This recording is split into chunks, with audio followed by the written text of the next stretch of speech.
हर्ष का नहीं, किंतु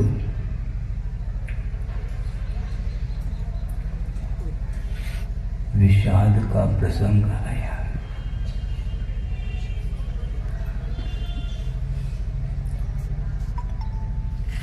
और इस प्रसंग को विषाद का प्रसंग इसलिए कहने में आ रहा है,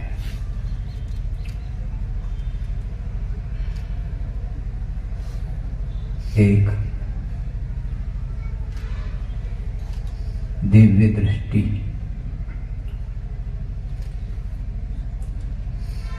और आत्मदृष्टि के साथ जिनका जीवन चल रहा था और 50-55 वर्ष से बहिरंग साधना ही नहीं,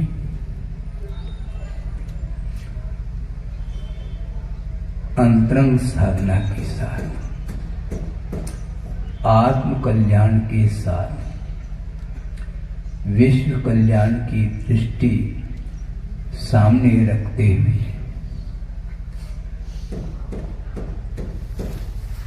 विश्व को जो प्रकाश दिया है, वह प्रकाश अब ओझल नहीं हो सकता। सूर्य प्रकाश के माध्यम से दिन में सारे पदार्थ प्रकाशित होते हैं और सूर्य अस्त होने के उपरांत निशा में और सारे पदार्थ ओझल हो जाते हैं। किंतु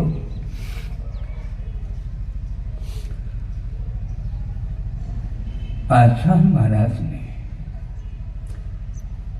आगम के अनुरूप जो आचार्य ज्ञान सागर महाराज जी ने उनके लिए जो दिशा आगम पद्धति से दी थी, उसको आत्मसात करते हुए विश्व के सामने रखने का पूरा का पूरा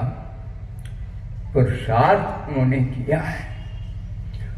और पूरी शक्ति लगा करके उस आचार्य परंपरा को कायम रखने का उन्होंने जो संकल्प लिया था, वह आज भी बरकरार, वह परंपरा विद्यमान है और रहेगी। मैं ज्यादा यहाँ पर प्रवचन की दृष्टि से नहीं कह रहा हूँ। प्रसाद सागर महाराज जी ने